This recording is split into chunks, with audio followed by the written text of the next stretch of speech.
Hello, everybody. This is Still Rose's podcast. This podcast was created for women by women to elevate women's voices. I am very excited to introduce you to our guest this evening. We have Rebecca Lyons with us. She is the visionary founder and CEO of Hersay, an AI-powered women's health advocate designed to help women walk into medical appointments prepared, self-assured, and fully in charge. After leading global sales operations teams, Rebecca experienced severe burnout, and despite years of being dismissed and gaslit by the healthcare system, she was finally diagnosed with stage 4 endometriosis. Out of that experience, she built what didn't exist, a platform that empowers women to stop minimizing their symptoms and start owning their voice, transforming how women advocate for their health and navigate their care. Rebecca, welcome to the show. Thanks so much for having me, Jenny. Women's healthcare is a real hot topic for me. I could talk about it for hours on end. So before I start ranting and rambling, I would love for you to share more of your story with the listeners and let them know more of the details around how you got through what you got through, and then really how you launched Hersay, because I think this is an amazing platform. Absolutely. There's so much to share when it comes to sort of the journey, and I'll try to keep it concise. But when I initially experienced some endometriosis symptoms, my doctor did help me look into some of what was going on. I was experiencing pretty extreme fatigue. I had IBS-like symptoms, was sort of having heavy bleeding and other things. And so when we took a look, that looked like a referral for a sleep study, some blood panels, right? They check your iron, they check your thyroid, all of those fun things. And when all of my labs came back clear, the answer was sort of a shoulder shrug. I guess everything's all right, so there's nothing going on with you. And not only was that really invalidating of my experience, I believed it. I thought, oh my gosh, I mustn't be experiencing this then. So that was about a little over 8 years ago. I ended up working with a naturopathic doctor for some time, who really helped me a lot with supplementation, modifying my diet, kind of working with anti-inflammatory. She sort of, without diagnosing, we didn't know that it was endo, but figured it might be an inflammatory thing. So turns out endo is a very So we treated sort of just as a general inflammatory thing, and it helped, right? So from here, sorry, my electronic blinds close at a certain time of the day. I like it though. I'm going to ask you about it after we're done recording, by the way. Absolutely. Yeah. So yes, from there, when we sort of fast forward a few years, I started having these symptoms again after sort of it was a flare up after a recent health episode. And when that happened, I was like, oh my gosh, this exact same big flare up happened to me 8 years ago. And at that time, we did all of these tests and nothing happened. Now, my family doctor had retired, and I am working with a nurse practitioner-led clinic now. My nurse practitioner is wonderful, and when I came to her with these symptoms, I had sort of alluded to maybe this could be endometriosis. I know a few people have it. What are your thoughts? And instead of brushing it off and saying, oh no, you're young, you're healthy, it was actually let's dig into that. There's a lot of evidence showing now that 1 in 10 women has this. It's a possibility. So she ordered some tests, so an ultrasound, which ideally would diagnose not having endometriosis, because it typically doesn't present on there, right? It's not like some other disorders. But because I was so advanced in stage, I have deep infiltrating endometriosis and a chocolate cyst. Bindi Irwin is someone who's been very vocal about her experience, very similar condition. It did show up on that ultrasound, and because I finally had an answer, and it's these symptoms, I've had symptoms for 8 years. It's not like working with the naturopath was just a magic wand solution, right? It was incredibly validating, and I feel so fortunate to have had the care now that I've had. There's unfortunately no cure at this time for endometriosis. You can manage your symptoms in various ways, but simply having the answer of what's going on is wow, finally. You don't feel crazy anymore, basically. I really was feeling this. It's not in my head. Yes, exactly. So from this experience, this very validating experience with my nurse practitioner, I thought, wow, it's taken 30-something years to finally feel believed in a medical setting. this is crazy. How can we help more women have this experience, right? Because I can't be the only one. And it turns out when we went to the market, we went to go ask our network, ask other women to chat with us about their experiences. Unfortunately, so many of them have had these experiences where they're feeling very gaslit, where they're feeling like they're not heard, not believed, like they're diminished. Their experience isn't taken in the same way that they expect going into that appointment. So, yeah, I was a little bit astounded by this really strong response. And all of the feedback that we got from these women is what helped us build HerSay. So it really is much like your podcast, this By Women for Women. This product very much is. Yeah. It's unfortunate because that the gaslighting happens so much. Now I know that there's a lot of shared decision making medical tools that are being produced and pushed out. And there is a lot more awareness. So I have hope that eventually when my daughters get to a point where they have their own OBs and everything, that it will be a different scenario and that they won't have the same kind of situation. But I mean, I've even had, and I feel like a lot of folks think, or a lot of women think, well, if I have a female doctor, it will be different, but it's actually not. I had a situation, I want to say like 2 years ago or so. Cortisol levels were extremely high for me about 2 years ago. And I'm not sure if that had something to do with the inflammation, but I feel like it's all tied together. And so I was having really, really awful pain. And I told the doctor, I was like, I have endometriosis. I've already been diagnosed.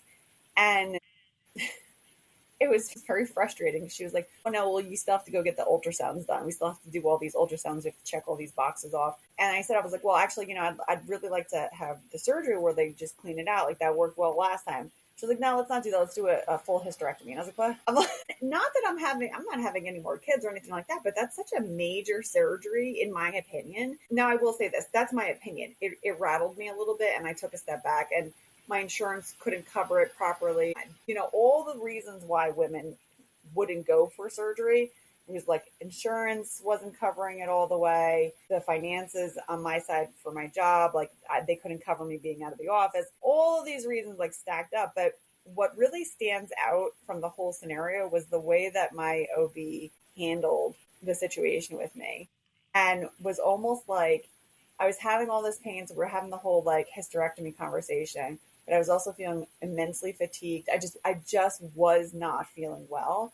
And the doctor made like this snide remark about having to do blood work for me because I wouldn't stop complaining. And I was like, I don't feel well. Like I'm in a hormonal rage all the time. I'm fatigued, and I was like trying to just grasp at something tangible to say like something's wrong. Like this is it. Like now I know what to do.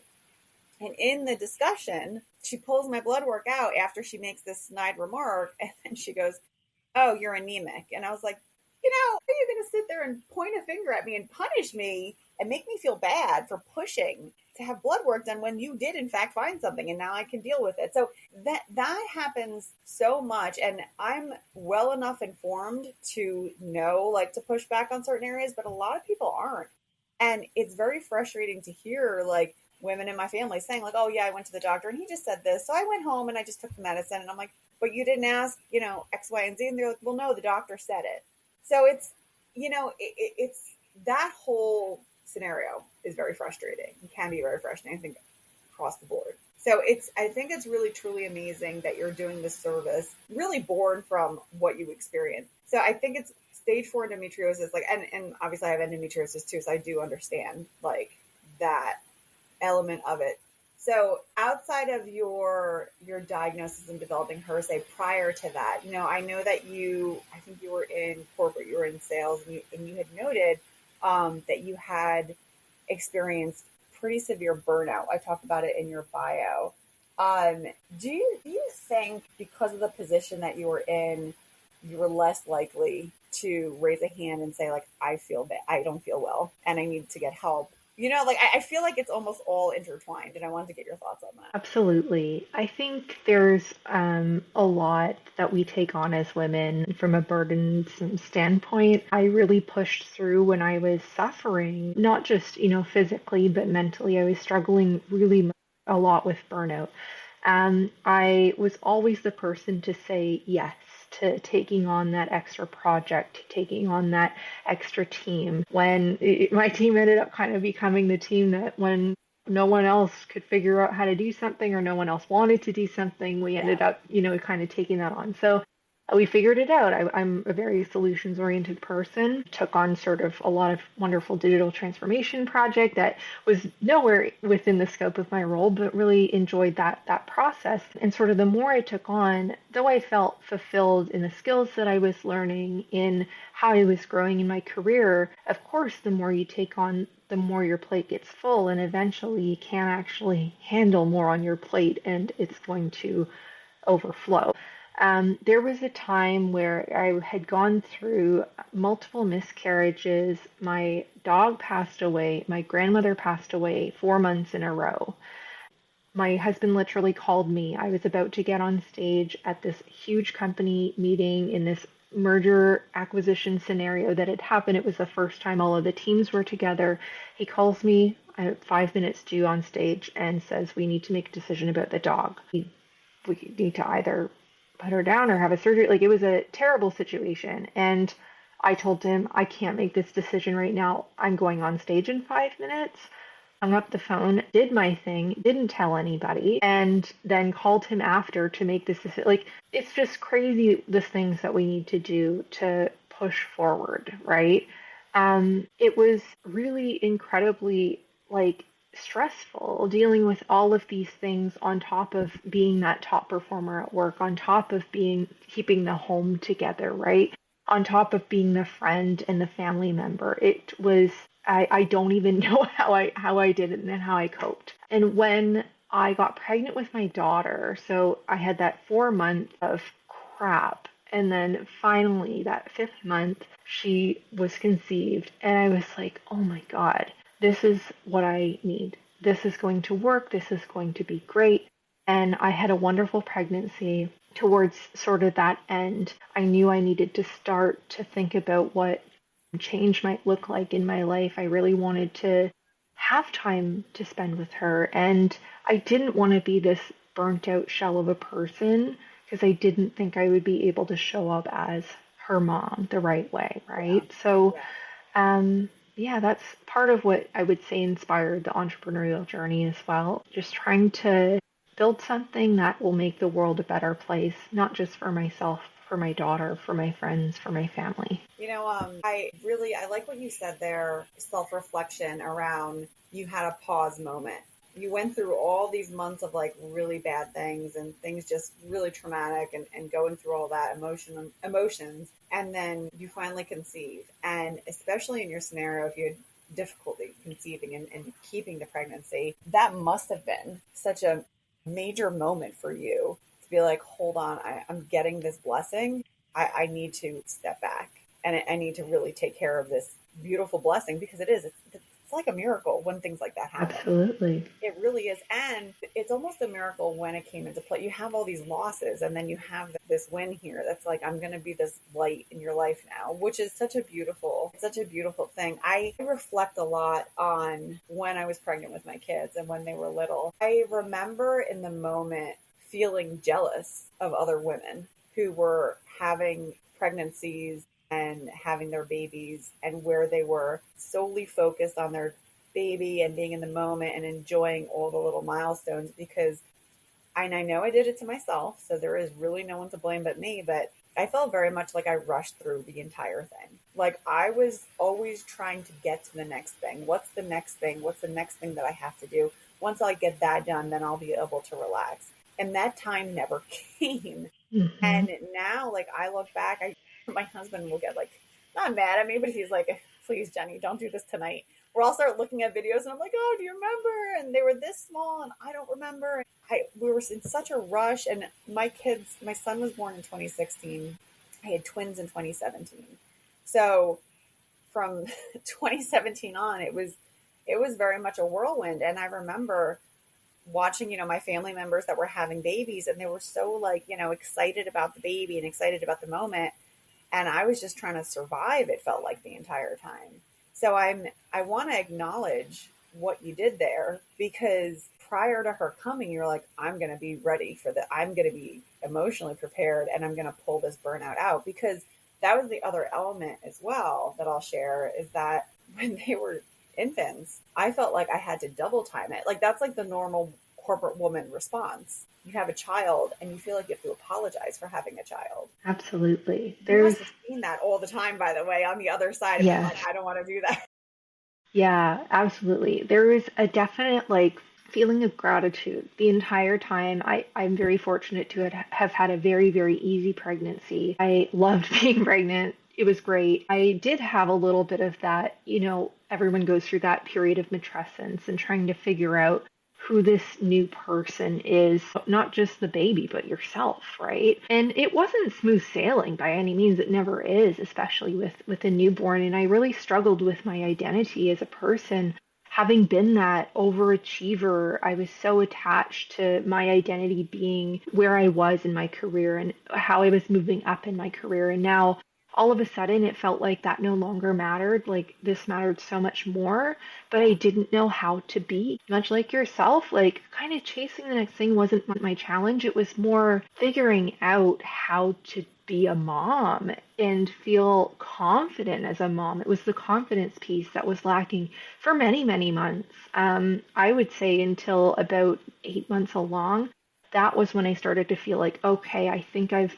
kind of got the hang of this. And now at a year and a half, like we're smooth sailing. Oh, I forget about feel it. Now like, you're an okay, expert. right? Yes, exactly. But the entire time, though things did get really, really hard, I was always just so grateful to be there in the first place because of that experience that I'd had. And so there was never an issue with managing through. Did you, I'm curious about this because I was just reading something about this Hmm. for women who have trouble conceiving. Um, Hmm. that quite often after the birth, they do have postpartum, and then Hmm. it's almost even worse because people look at them and are like, "You tried so hard to get pregnant. What are you talking about?" Yes. Like they don't like, and I have to.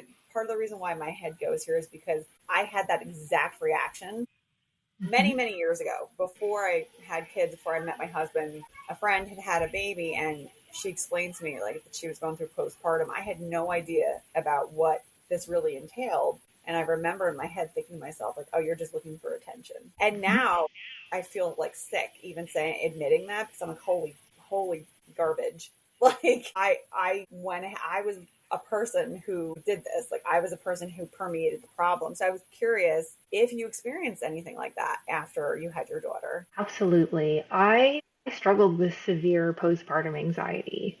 Um, I think part of that identity crisis coupled with lack of sleep, we had a lot of feeding issues too. My daughter hardly slept.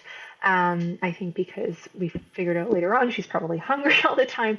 So there was a lot going on. Like I said, it was not smooth sailing, and holding on to that thread of like just that gratitude is really what got me through. So I'm very lucky to have a wonderful support system, right? Like I have not done this by myself. I have a supportive husband, my mom, my in-laws, my dad. People are all around and they're very, very helpful. So I don't know what I would have done if I didn't have their support. And I did around that 8 month mark, things might have gotten easier because that was when I started to go on an anti or an SSRI, like for anxiety, right? So that was a massive hurdle for me. I was really, for no reason, opposed to being on medication. If any of my friends would have asked me or, needed, I never would have judged them for it. I would have said, you need to do what you need to do. There's no issue with that. But for myself, it was such a roadblock. I can't tell you why, but I finally sort of realized I needed to do something different and the therapy wasn't working and all of the meditation and all of the diet change and all of like it was I've It's just wasn't tried there. Yeah. as much as I possibly could. So when I decided to make that change and I decided to try the medication, all of a sudden, a couple weeks along when you're going on that, wow, I don't have all of these nagging thoughts Yeah. in the back of my mind all the time. Wow, I can take a minute to breathe. Wow, I can enjoy my day with my baby. It's not so stressful. And so that was also, I think, a bit of a life changer in I had been so hard on myself and I didn't give myself the support that I needed to get through not just this hard time. I probably should have looked at this many years ago dealing with Yeah. all of the grief and all that, right? So I feel now a lot more gracious. I give myself more grace, right? I feel like, wow, whatever you need to make yourself feel well and feel whole, do it, right? Yeah. Why do we why do we do this to ourselves? Said like you were like, I don't know why I didn't want to go on medicine, even though you would have been supportive of someone else. You're Yeah. like, I don't know why I didn't want to do it. I've had that scenario like many, many times over. And I've had to tap into it and go for medication in times when it was like really, really bad. And the most recent time was last year. I was just bottoming out. My anxiety was through the roof, like just to the point where it was unbearable. And I I just couldn't be myself. I could not function as a mom, and I felt so badly for my kids because my anxiety was so awful that I would be screaming at them, and it was really hurting me because I'm like, I don't want them to grow up and be like, oh yeah, mom was nuts. She was always screaming at us, and so that's always what pushed me to it. But I think there's a lot of stigma in that, and people are like, I don't want to feel like a failure. I don't want to feel like I need help. I think I can do this myself. But I took the same path as you. Like I tried vitamins. Meditation is a big deal for me. Like that, hands down. Like I love it. But like in that moment when things were so bad, I was like, I'm gonna have to do it. It is what it is. And thankfully, I didn't have to be on it for very long because I was able to change the situation that was causing the stress. But it in that moment, it helped. It basically saved me. Yeah. So you go through this period of time, you have the gaslighting with the endometriosis. Then you also, I'm sure when you're pregnant, there's also conversations that happen when you're pregnant, and there's scenarios that happen even when you're in the hospital giving birth that I know me personally, there was some situations when I was in the hospital. I had 2 C-sections, and the first one, it was fine and I was okay. But the second one, there was very distinct moments of I feel like I'm being mishandled. I feel like no one's listening to me, and I feel like what I'm saying. One nurse scoffed at me. She like did one of those, and I was like, I'm trying to get 2 people out of my body. Like, just cut me some slack. So, your self advocacy is a huge topic for me, and I know for you. For someone who is beating down a door and they're feeling like I'm not getting answers, like what does that look like for you?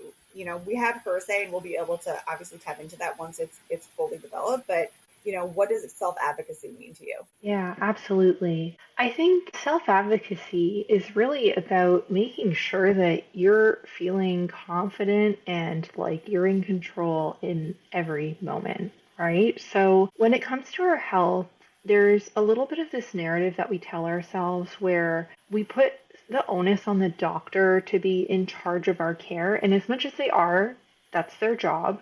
Um, we also have a part to play in that scenario. And it is really important for us to be not only in tune with our body and how we're feeling, we need to be able to communicate that effectively. Yes, the expectation should be that on the receiving end, we are respected, right?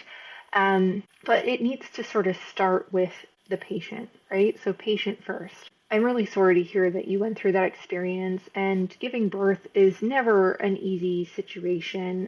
It's always high stress for everybody who's involved. And I think we don't give women the credit that they deserve in, Yeah. like you said, when you're bringing life into the world, that's a pretty big deal. It's very strenuous. It is a potentially life or death situation.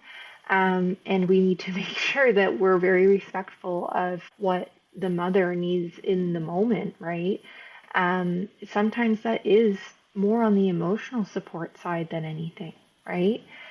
Um, I would say that there's many scenarios where, like her say can help only so much in a moment where you're needing to make a critical Right. decision, right? But throughout the appointment schedule, that would certainly be where we could support. So if we come to our appointments really prepared, and what I mean by prepared is you're not going to sit down and tell your doctor, I've been kind of tired lately. You're going to keep a detailed log of how you've been feeling over time. And when you sit down with them, you're going to tell them the Coles notes of that. You only have a handful of minutes in your appointment. They probably don't have time to go through your entire, but what you can say is, I've been tracking my symptoms and I've noticed that over the past 2 months, I've been moderately to extremely fatigued more often than not, like 90% of the time. How does this impact my life? I can't get out of bed in the morning, or I'm going to bed at 7 p.m. when everybody else is going at 9 or 10 or 11, Yeah. right? What is the impact on your life? How severe? What's the impact on your life? From there, if you are hoping for an outcome from that appointment, communicating that to your doctor is very helpful. I would like to work out a diagnosis. I would like a treatment plan to help with my symptoms, right? Because again, as much as the doctor, they have their protocol they need to go through. They're going to try to, based on your symptoms, sum up what they're thinking, maybe prescribe you additional diagnostics or treatment. Depending on where you're at in, they're seeing hundreds of people a day. You've been experiencing this for some time. You can tell them, I'm hoping to get a treatment for my symptoms. I want to dig into this further. What else can we do to sort of figure out what's going on, right? Making sure that there's alignment is really important. And I think sometimes we set ourselves up for a little bit of disappointment because we're not going in there asking for what we want. We're kind Right. of expecting them to be a mind reader, and that's not fair, right? I haven't met any doctor or heard of a doctor who's gotten into practicing medicine not to help people, right? Right. They're Right. there to help you. You know, coming prepared is something that I think, and I'm faulty of this too, where exactly what you just said, I don't go into the detail. So the first, and there's been, so there was a few different appointments that led up to eventually my OB cracking and just being like, I'm just going to let you get your blood work done and then we'll just go from there. But I also, had conversations with my primary care physician at the same time. Like I was kind of hitting both because I'm like, I don't know what's going on. But to your point, I didn't go into those initial appointments with a very specific list. I said, I've been very fatigued lately. And I did say, I was like, it feels like my body's like, I'm dragging a dead body around. That's what it felt like to me. And I was like, I'm having really bad brain fog. I can't function. Taking naps at like 2 o'clock in the afternoon. That's not me. Like that, none of this is me. I'm not the person to do that. I'm not the person to like lay down. I almost took a nap today, but it's an entirely different scenario. Like, I'm truly not the person that's always like, oh, I'm just going to lay down all the time. Like, I'm almost always doing something. So that to me was like a big red flag. But the first time I said it to the doctor, they're like, oh, well, you're getting older. And I was like, all right. Mm-hmm. Like, no, but I think this is something. They're like, well, let's wait and see at your next appointment. And the wait and see part is always really frustrating to me because I'm like, I get it because I do understand protocols, like my line of work, like I get all of that, but it's just incredibly frustrating from like the patient perspective. Our healthcare system in general is very complex in us being able to get care. The complexities and the hoop jumping, I think, is such a barrier because, like, myself, for example, I had this whole big thing where I was trying really hard to get answers on the fatigue and on the pain. Eventually was able to figure out the fatigue mostly, and I've been cycle syncing, so I'm keeping an eye on my cycle to say, I'm like, oh, this makes sense. I'm fatigued this week, that week, whatever. So a lot of it is me figuring it out and lately talking to doctors about it because I felt like I wasn't really getting really direct feedback and guidance. So I've gotten some sense of like, I understand my body and my hormones and like what I'm going through.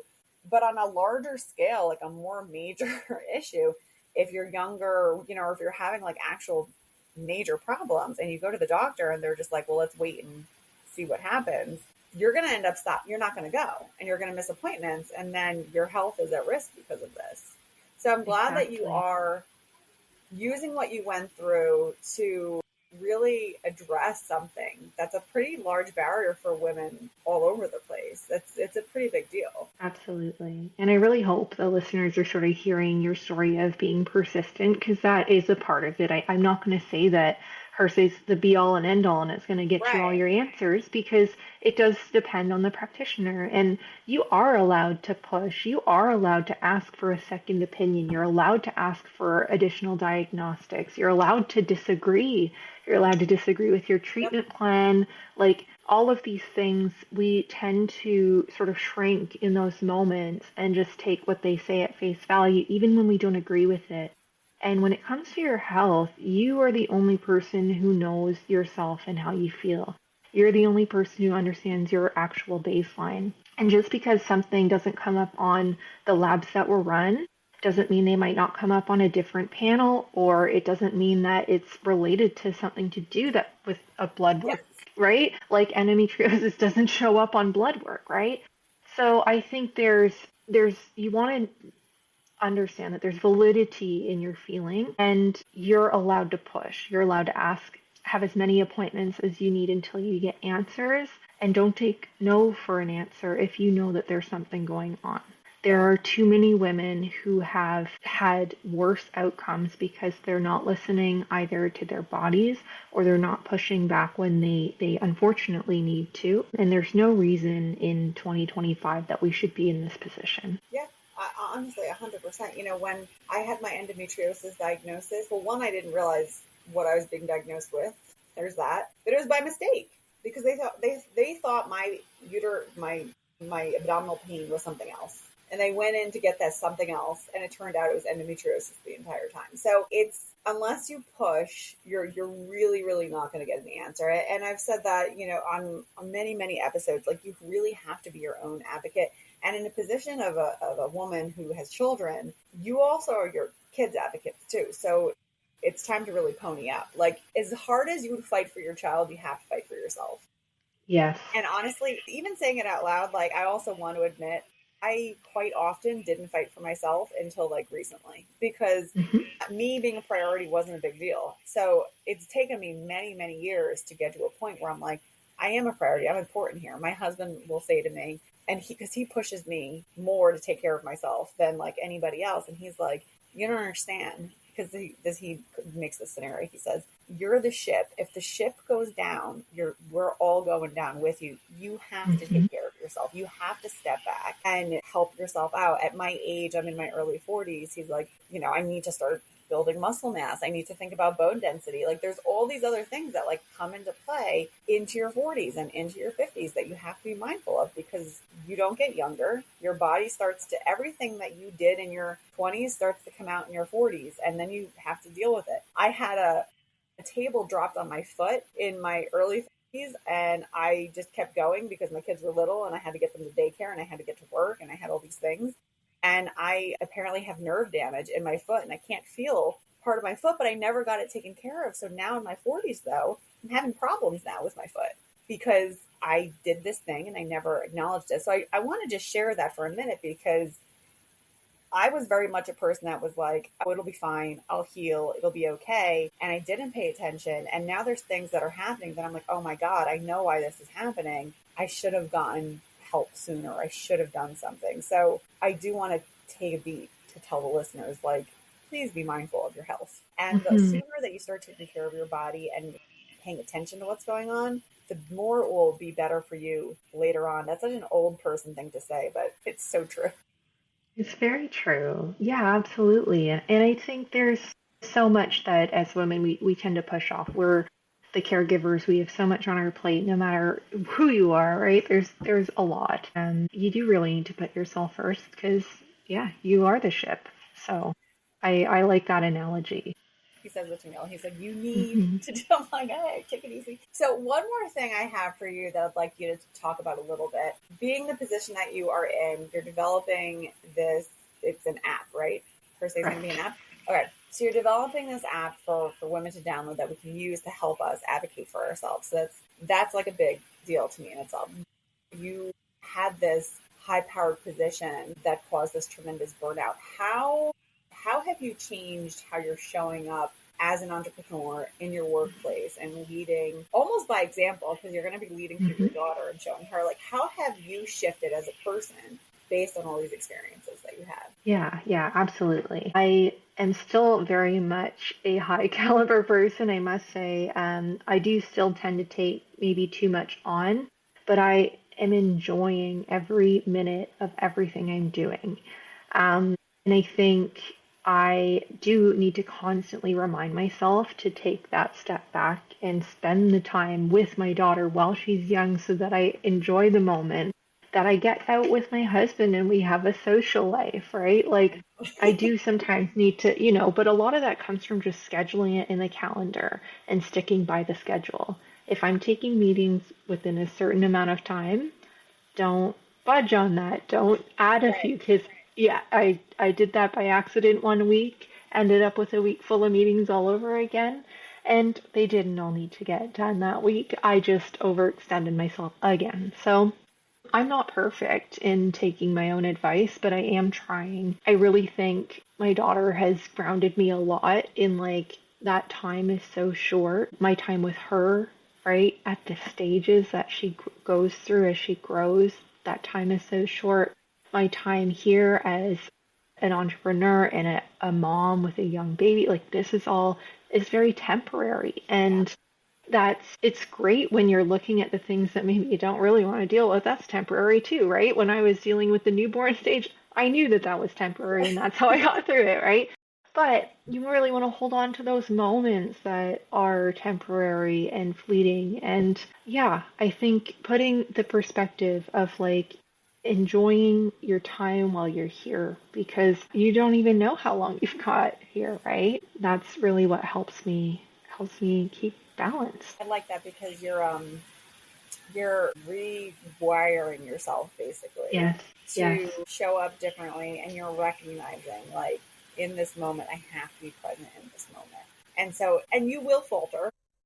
Hmm. I have missteps all the time. I was just explaining to one of the other guests this weekend that I basically revamped everything that I do with the podcast to make it fit better into my life so that it wasn't, like I was explaining to you how I used to overextend myself quite a bit. And I'm like, I don't want to do that. I want to maintain the podcast and make it fit into my life, not vice versa. Like, I'm Yeah. not trying to fit into the podcast. So it takes a lot of practice, and you will falter, but like that's part of the process of like standing back up and saying, you know what, no, like I'm going to do this the way it's supposed to be done, how I want to be doing it. I have moments all the time where I'm like, I have to take a step back. I took a hiatus from the podcast earlier this year for like 6 weeks. Like there's sometimes things you have to do to reset. So I want to acknowledge that for you, even if you're not acknowledging it for yourself, how important it is that you're doing that right now and how much of an impact that's going to have on your daughter's life, that you're actually showing up and being present. That's such a big deal. I have to say I'm super excited about this app. Like I really truly am. This is such a big deal and it's such a huge resource for women. So thank you for putting the time and effort there to develop that. Listeners, I'm going to link right now on screen Rebecca's website. If you want to go and check it out, there's lots of resources on here, testimonials. You're able to reach out directly. You can work with Rebecca if you're looking for a speaker. She's available for that. Rebecca, anything you want to say about it? I'm like talking on your behalf on your website, which is Yeah, yeah, absolutely. Yeah. So, my personal website there. So I am sort of doing many speaking engagements and all of that. But outside of that, I'd love to sort of just mention Hersey. We're launching our public beta shortly. So it's coming within the next couple of weeks. We did a private beta for the past few, and we're very excited to be published on the App Store and the Google Play Store soon. So please go on our website. You can find that through my personal website or www.hersey.ca. You can sign up for our waitlist so you're the first to know when it's ready. I'm going to, listeners, I'll link the link directly to the Hersey website in the description of the episode so you can check that out. And then once it's released, I'm going to ask Rebecca to ping me so that I can also push it to you guys on my socials as well, just in case. Rebecca, thank you so much for joining me today. I really appreciate your time. Thanks so much. And Thanks, Jenny. listeners, thank you so much for hanging out with us today. We will catch you on the next one. Take care.